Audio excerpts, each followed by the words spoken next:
రోజు కామారెడ్డి జిల్లా మహమ్మద్ నగర్ మండలం తులికిపల్లి గ్రామానికి సంబంధించినటువంటి మా వికలాంగుల సోదరుడైనటువంటి రవిచంద్ర గారు ప్రభుత్వ ఉద్యోగం సాధించిన పట్ల హర్షం వ్యక్తం చేస్తూ ఈరోజు భారత వికలాంగుల హక్కుల పరిరక్షణ సమితి మరియు చైతన్యపురి హాస్టల్ విద్యార్థులందరూ కూడా ఈరోజు రవిచంద్ర గారిని ప్రత్యేకంగా శాల్వాతో సన్మానించి ఘనంగా వారిని సత్కరించడం జరిగింది. ముఖ్యంగా ఇవాళ ఒక మారుమూల తండాకు సంబంధించి తులికిపల్లి తండాకు సంబంధించినటువంటి మా రవి గారు ఇవాళ ప్రభుత్వ ఉద్యోగం సాధించడం అనేటటువంటి మా అందరికీ కూడా గర్వకారణం. ఎందుకంటే వికలాంగుల సమాజం విద్యకు దూరమై అంటే పాఠశాల మెట్లు కూడా ఎక్కలేనటువంటి స్థితిలో ఉండి ఇవాళ పాఠశాలలో బోధించేటటువంటి స్థాయికి రావడం రవిచంద్ర గారు ప్రభుత్వ ఉద్యోగం సాధించడం పట్ల మేమందరం కూడా హర్షం వ్యక్తం చేస్తున్నాం.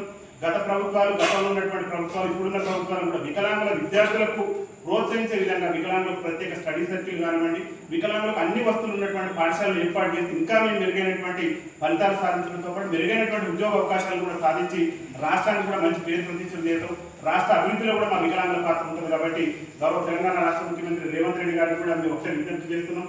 మా రవిచంద్ర గారు ఒక మారుమూల ప్రాంతం నుంచి మహమ్మద్ నగర్ మండలం ఎక్కడ ఉన్నటువంటి మహమ్మద్ నగర్ మండలంలో ఒక తండా అయినటువంటి మరి ఆ తులికిపల్లి తండా నుంచి ఇవాళ ఒక ప్రభుత్వ ఉద్యోగిగా మరి మేము అందరం కూడా గర్వపడుతున్నాం. ఎందుకంటే ఎన్నో కష్ట నష్టాలు అనుభవించి ఆ ఒక నిరుపేద కుటుంబంలో నుంచి ఆర్థిక పరిస్థితులు ఇబ్బంది ఉన్నా కానీ మరి తన వైకల్యం అడ్డొచ్చినా కానీ వైకల్యాన్ని సైతం జయించి పాఠశాల మెట్లు కూడా ఎక్కలేటువంటి మా రవిచంద్ర గారు ఇవాళ పాఠశాలలో బోధించేటటువంటి ఉపాధ్యాయుని స్థాయికి ఎదగడం అంటే మా అందరికీ గర్వకారణం. ఈ రవిచంద్ర గారు ఉద్యోగం సాధించడం పట్ల భారత వికలాంగుల హక్కుల పరిరక్షణ సమితి చైతన్యపురి హాస్టల్ విద్యార్థులందరూ కూడా హర్షం వ్యక్తం చేసి ఈరోజు వారిని సన్మానించడం. రాష్ట్ర ముఖ్యమంత్రి గారు కూడా మేము ఒకటే విజ్ఞప్తి చేస్తున్నాం తెలంగాణ రాష్ట్ర ముఖ్యమంత్రి రేవంత్ రెడ్డి గారికి. ఎందుకంటే విద్యాశాఖ మంత్రి కూడా మీరే ఉన్నారు కాబట్టి మా రవిచంద్ర గారిని మీరు ఆదర్శంగా తీసుకోండి. ఒక తండాకు సంబంధించినటువంటి విద్యార్థి ఇలా మెరుగైన ఫలితాలు సాధించి ఒక ఉద్యోగాన్ని సాధించి ప్రభుత్వ ఉద్యోగం సాధించి ఎంతో మందికి ఆదర్శం నిలబడ్డాడు. వికలాంగులు వైకల్యం ఉన్నా కానీ లక్ష్య సాధనలో మాత్రం వెనకడుగు ఇవ్వరు.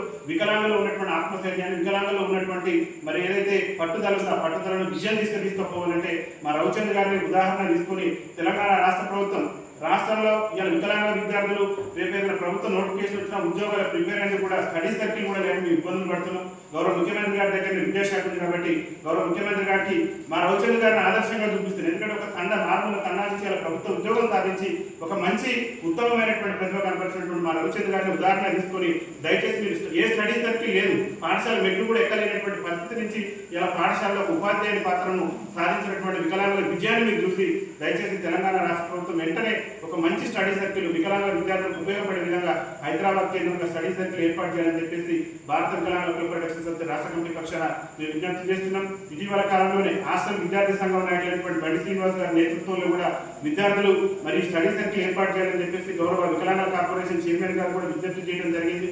వారు కూడా సంబంధిత పై అధికారుల దృష్టికి తీసుకెళ్తామన్నారు. ఎందుకంటే గతంలోనే మాకు స్టడీ సర్కిల్ ఉన్నది.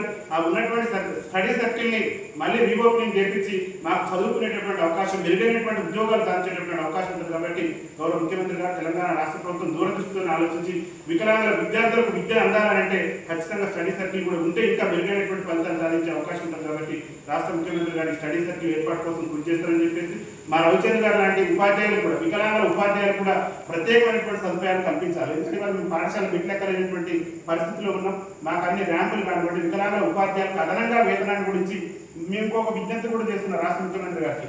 ప్రభుత్వ ఉద్యోగస్తులతో పాటు వికలాంగుల ఉద్యోగస్తులకు ఆదివారం కాకుండా అదనంగా మరో దేని కూడా సెలవు ఇవ్వాలని చెప్పేసి మేము కోరుతున్నాం. ఎందుకు అదనంగా సెలవు ఇవ్వాలంటున్నామంటే మేము ఇబ్బంది పడుకుంటాం. సమయభావాన్ని కూడా తగ్గించాలి. ప్రతిరోజు స్కూల్లో ఉండే సమయాల్లో 1 గంట వెసులుబాటు మాకు కల్పించి మా వికలాంగుల ఉద్యోగస్తులకు వెసులుబాటు కల్పించి మా యొక్క అభ్యున్నతికి పాటుపడాలని చెప్పేసి రాష్ట్ర ప్రభుత్వానికి రాష్ట్ర ముఖ్యమంత్రి గారికి మేము విజ్ఞప్తి చేస్తున్నాం.